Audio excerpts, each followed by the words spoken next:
दुनिया कहाँ पहुँच चुकी है और पाकिस्तान में इस वक्त ज़राअत का शोबा क्यों इतना पीछे रह गया है और इसको अब एफिशिएंट यूज़ इसका कैसे किया जा सकता है और ये जो गैप आ गया इसको कैसे कवर किया जा सकता है, नदीम साहब से हम जानेंगे। बहुत शुक्रिया नदीम साहब, प्रोग्राम के लिए आपने वक्त निकाला।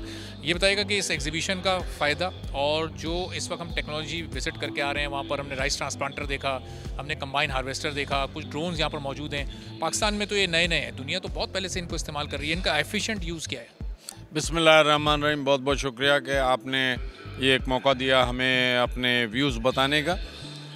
ये देखें दुनिया जहाँ कहाँ पहुँच गई है। आप हमारी यील्ड देखें, जो हमारा आम फार्मर ले रहा है और हमारे पड़ोसी मुल्क ले रहे हैं, उसमें 100% का फ़र्क है।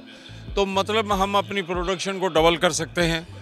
अभी 2.5 करोड़ एकड़ को पर हमारी गंदम लगती है, उसमें से हम 30 मन एकड़ उठा रहे हैं। अगर ये टेक्नोलॉजी हम करें तो वो 60 मन पे चली जाएगी। तो इतनी गंदम होगी, वो हमारा एक्सपोर्टेबल क्लब हो जाएगा।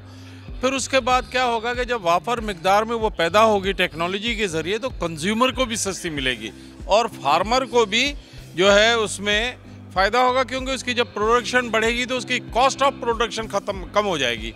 तो ये विन विन सिचुएशन है दोनों के लिए, प्रोड्यूस करने वाले के भी और खाने वाले के भी। सब्सक्राइब करें और बेल दबाएं ताकि कोई खबर रह न जाए।